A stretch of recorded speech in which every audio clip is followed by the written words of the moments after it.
സ്റ്റണ്ടായിട്ടല്ല, ഇതെല്ലാം വാങ്ങിച്ച് നല്ല ഭംഗിയായി സാപ്പാട് കഴിച്ചിട്ടുണ്ട് ആളുകൾ. എന്നിട്ട് ഏതോ തക്കതായ നൈമിഷികമായ വികാരത്തിന് എതിരെ വോട്ട് ചെയ്തു എന്നാണ്. പിന്നല്ലാതെ നന്ദികേടല്ല, നല്ല അനുകൂലമാണോ? ക്ഷേമപ്രവർത്തനം, റോഡ്, പാലം, വികസന പ്രവർത്തനങ്ങൾ, ജനക്ഷേമ പരിപാടി ഇതുപോലെ കേരളത്തിന്റെ ചരിത്രത്തിൽ നടന്നിട്ടുണ്ടോ? ഇല്ലല്ലോ.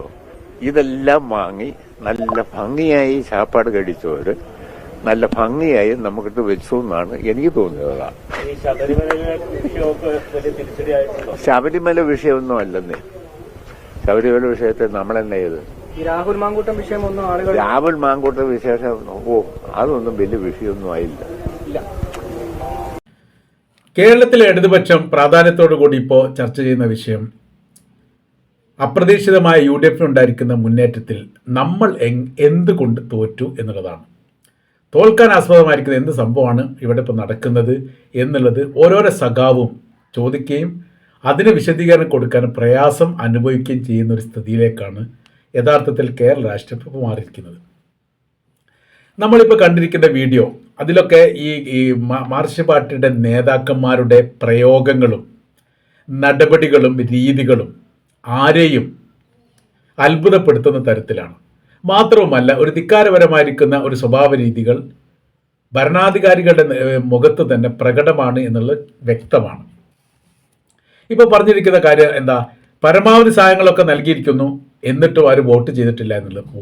ഈ വോട്ടിങ്ങും ഈ സർക്കാർ നൽകുന്ന സഹായം തമ്മിൽ എന്താണ് ബന്ധം?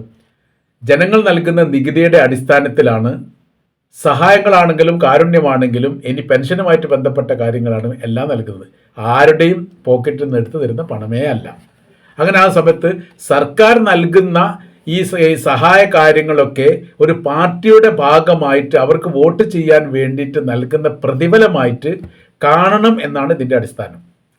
ഇതൊക്കെ തെറ്റായിരിക്കുന്ന കീഴ്വഴക്കങ്ങളാണ്. ഇതൊന്നും അംഗീകരിക്കുന്ന രീതിയിലല്ല കേരളത്തിലെ സാംസ്കാരിക ജനത എന്നുള്ളത് കൃത്യമാണ് ഈ തെരഞ്ഞെടുപ്പുമായിട്ട് ബന്ധപ്പെട്ട്. എന്തൊക്കെയാണ് ഈ തെരഞ്ഞെടുപ്പുമായിട്ട് ബന്ധപ്പെട്ടുണ്ടായിരിക്കുന്ന മാറ്റങ്ങൾ, എത്രത്തോളം മുന്നേറ്റങ്ങൾ UDF ഉണ്ടാക്കാൻ സാധിച്ചിട്ടുണ്ട് എന്നുള്ളത് നമുക്കൊന്ന് പരിശോധിക്കാം. ആദ്യ കോർപ്പറേഷൻ, 6 കോർപ്പറേഷനാണുള്ളത്. 6 കോർപ്പറേഷനിൽ കഴിഞ്ഞ പ്രാവശ്യം UDF ഒരു കോർപ്പറേഷൻ മാത്രമേ ഉള്ളായിരുന്നു. 3 എണ്ണം ഇപ്പോൾ UDF അധികമായിട്ട് പിടിച്ചു. അങ്ങനെ 4 കോർപ്പറേഷൻ UDF LDF ഒരു കോർപ്പറേഷനും BJPക്ക് തിരുവനന്തപുരം കോർപ്പറേഷൻ കിട്ടും എന്നിടത്ത് എത്തിയിരിക്കുന്നു.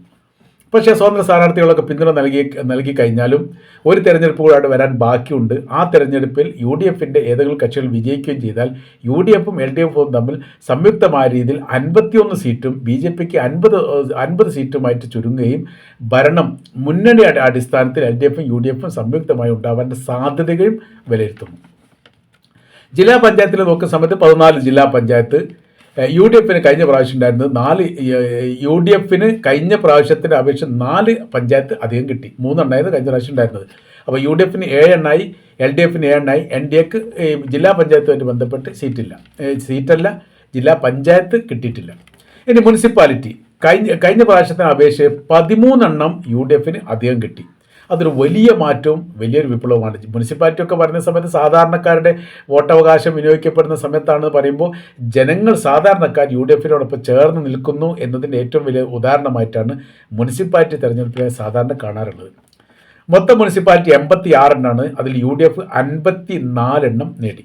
അഥവാ 13 സീറ്റ് 13 മുനിസിപ്പാലിറ്റി കഴിഞ്ഞ പ്രാവശ്യത്തിന് അപേക്ഷിച്ച് കൂടുതൽ. LDFന് 28 എണ്ണമായിട്ട് ചുരുങ്ങി. NDAക്ക് 2 മുനിസിപ്പാലിറ്റി കിട്ടി. മറ്റുള്ളൊരു സ്വതന്ത്ര ഭാഗത്തിന് 1 മുനിസിപ്പാലിറ്റി കിട്ടിയിട്ടുണ്ട്. ബ്ലോക്ക് പഞ്ചായത്ത് നോക്കുന്ന സമയത്ത് 41 എണ്ണമാണ്, 41 ബ്ലോക്കാണ് UDFന് അധികമായിട്ട് കിട്ടിയത്. മൊത്തം 152 ബ്ലോക്കാണ്. UDF അങ്ങനെ 79 എണ്ണം നേടി. LDF 63ലേക്ക് ചുരുങ്ങി. NDAക്ക് കിട്ടിയതുമില്ല. ഗ്രാമപഞ്ചായത്ത് നോക്കുന്ന സമയത്ത് ആകെയുള്ള ഗ്രാമപഞ്ചായത്ത് 941 അതിൽ 180 ഗ്രാമപഞ്ചായത്ത് അധികമായിട്ട് UDF നേടി എന്ന് പറയുന്നത് ഒരു വലിയ വിജയം, വലിയ മുന്നേറ്റവുമാണ്. ഗ്രാമപഞ്ചായത്ത് നമ്മുടെ മുനിസിപ്പാലിറ്റി പോലെ തന്നെയാണ് ഗ്രാമപഞ്ചായത്ത്. സാധാരണക്കാർ മാത്രം വോട്ട് ചെയ്തിട്ട് വിജയിക്കുന്ന മേഖലയാണ്. സാധാരണക്കാരോടൊപ്പം പാർട്ടിക്കാരോടൊപ്പം സാധാരണക്കാരെങ്ങനെ നിൽക്കുന്നോ അതിനനുസരിച്ചിട്ടാണ് പഞ്ചായത്ത് അടിസ്ഥാനത്തിലൊക്കെ വോട്ടിംഗ് ഉണ്ടാവാറുള്ളത്. അങ്ങനെ നോക്കുന്ന സമയത്ത് 180 എണ്ണം പഞ്ചായത്താണ് UDF അധികമായിട്ട് കിട്ടിയത്. 941 UDF 504 panchayat, LDF 341, NDA 26 panchayat കിട്ടി എന്നൊരു പ്രത്യേകതയുണ്ട്. കഴിഞ്ഞതിനെ അപേക്ഷിച്ചിട്ട് കൂടുതലാണ് NDA കിട്ടിയത്. മറ്റുള്ളവർ 6 സ്വതന്ത്രമായിട്ട് വിഭാഗങ്ങളെ നോക്കുന്ന സമയത്ത് 6 പഞ്ചായത്ത് സ്വതന്ത്ര വിഭാഗത്തിനും കിട്ടിയിരിക്കുന്നു. ഇതാണ് തത്വത്തിൽ അല്ലെങ്കിൽ മൊത്തത്തിലുള്ള വിജയമായിട്ട് ബന്ധപ്പെട്ട ഒരു പാറ്റേൺ നമ്മൾക്ക് വിശദീകരിക്കാൻ വേണ്ടി പറ്റുന്നത്. ഇനി ഇതിനെ കമ്പയർ ചെയ്തിട്ട് നമ്മൾ നിയമസഭയെ വിലയിരുത്തുമ്പോൾ ഏറെക്കുറെ 140 നിയോജക മണ്ഡലത്തിൽ നിന്ന് 120 121 മണ്ഡലത്തിൽ UDF വിജയിച്ചു എന്ന് കാണാൻ വേണ്ടി സാധിക്കും. മുമ്പ് ഇങ്ങനൊരു വിജയം LDF ഉണ്ടായിരുന്നു. EK നായനാർ ഭരിക്കുന്ന സമയത്ത് സമാനമായിരിക്കുന്നൊരു വിജയം എത്ര തല പഞ്ചായത്ത് തെരഞ്ഞെടുപ്പുമായിട്ട് LDF ഉണ്ടായിരുന്ന സമയത്ത് എന്ത് ചെയ്തു? EK നായനാർ നിയമസഭ പിരിച്ചുവിട്ടു, ഇലക്ഷൻ നടത്തി. ആ ഇലക്ഷനിൽ UDF വലിയ രീതിയിൽ വിജയിച്ച് കയറി എന്നുള്ള വ്യത്യാസം. 4 വർഷം പൂർത്തിയായ സമയത്താണ് ആ തിരഞ്ഞെടുപ്പ് അന്ന് വന്നിരുന്നത്. യഥാർത്ഥത്തിൽ ഇപ്പോഴത്തെ ഒരവസ്ഥയിൽ ഈ ഉത്തരവാദിത്തം ഏറ്റെടുത്തുകൊണ്ട് പിണറായി വിജയൻ രാജിവെക്കണം. പിണറായി വിജയൻ്റെ രാഷ്ട്രീയപരമായിരിക്കുന്ന നിലപാടുകൾ, അതിനോടനുബന്ധിച്ച് മന്ത്രിസഭയുടെ നിലപാടുകൾ ഒന്നും യഥാർത്ഥത്തിൽ കേരള ജനങ്ങൾ വിശ്വസിക്കുന്നില്ല എന്നതിൻ്റെ ഏറ്റവും വലിയ ഉദാഹരണമായിട്ട് ഇത് വിലയിരുത്താൻ വേണ്ടി സാധിക്കുന്നതാണ്. 2-3 മാസം കഴിഞ്ഞാൽ ഇനിയിപ്പോൾ എന്ത് ചെയ്യാൻ പോകുന്നുണ്ട്? നിയമസഭാ തെരഞ്ഞെടുപ്പ് വരാൻ പോകുന്നുണ്ട്. ആ തെരഞ്ഞെടുപ്പിൽ തീർച്ചയായിട്ടും ഇത് പ്രതികരിക്കും എന്ന കാര്യത്തിൽ യാതൊരു സംശയവുമില്ല. പക്ഷേ അവിടെ ഒരു വിഷയം വരുന്നത്, ഇത്ര വലിയ രീതിയിലുള്ള മുന്നേറ്റം UDF പറ്റത്ത് ഉണ്ടാവുമ്പോൾ പിന്നീട് അടുത്ത നിയമസഭാ തെരഞ്ഞെടുപ്പ് വരുന്ന സമയത്ത് നമ്മൾ ജയിക്കും എന്നുള്ള ഒരു അമിത പ്രതീക്ഷ ഇപ്പോഴത്തെ സ്ഥിതിയിൽ LDF ഉണ്ടായ പോലെ ഉണ്ടായിക്കഴിഞ്ഞാൽ അവിടെ പരാജയപ്പെടാനുള്ള സാധ്യതയുണ്ട്.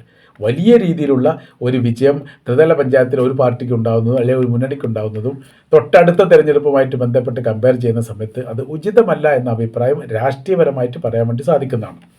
അപ്പോൾ ഏതായിരുന്നാലും ഈ വിജയം ചരിത്രപരമായിരിക്കുന്ന വിജയം തന്നെയായിട്ടാണ് രേഖപ്പെടുത്തുന്നത്. അപ്രതീക്ഷിതമായ രീതിയിലുള്ള ഈ വിജയത്തിൽ UDF ക്യാമ്പിലൊക്കെ വലിയ രീതിയിലുള്ള സന്തോഷം ആഹ്ലാദവുമാണ് ഉണ്ടായത്. കേരളം മൊത്തത്തിൽ UDFനോടൊപ്പമാണ്, UDF തരംഗമാണ് എന്ന തരത്തിലുള്ള ഹെഡ്ലൈനോട് കൂടിയിട്ടാണ് എല്ലാ പത്രങ്ങളും പുറത്തു വരുന്നത്. അത് ആശ്വാസകരമായിരിക്കുന്ന കാര്യമാണ്. പാർലമെൻറ്റ് തെരഞ്ഞെടുപ്പിന് സമാനമായ രീതിയിലുള്ള വലിയ മുന്നേറ്റം ഉണ്ടാക്കാൻ വേണ്ടി സാധിച്ചു എന്നുള്ള ആശ്വാസത്തിലാണ് യഥാർത്ഥത്തിൽ UDF ഉള്ളത്. അത് വരാൻ പോകുന്ന നിയമസഭയിൽ എങ്ങനെ ഉപയോഗപ്പെടുത്തും എന്നതിനെ ആശ്രയിച്ചാണ് ഈ വിജയം ലക്ഷ്യം കാണുക എന്നും കൂടി നമ്മൾ കൂട്ടി വായിക്കേണ്ടതാണ്. ഏതായിരുന്നാലും പ്രതിപക്ഷ അടക്കമുള്ള ഈ നേതാക്കന്മാർ ഈ വിഷയവുമായിട്ട് ബന്ധപ്പെട്ടുകൊണ്ട് വളരെ ആഹ്ലാദത്തിൽ സംസാരിക്കുന്നതോടൊപ്പം തന്നെ സർക്കാരിനെ വലിയ രീതിയിൽ വിമർശനത്തിന് വിധേയമാക്കുന്നു. ജനങ്ങളിൽ നിന്ന് അകന്നു പോയിരിക്കുന്നു. ജനങ്ങളിലേക്ക് എത്തുന്നില്ലെങ്കിൽ ഒരിക്കലും നിയമസഭ കിട്ടുകയില്ല എന്നുള്ള രീതിയിൽ തന്നെ യഥാർത്ഥത്തിൽ ഈ വിഷയവുമായിട്ട് ബന്ധപ്പെട്ടുള്ള പ്രതികരണം നമ്മൾക്ക് കേൾക്കാൻ വേണ്ടിയിട്ട് സാധിക്കുന്നതാണ്.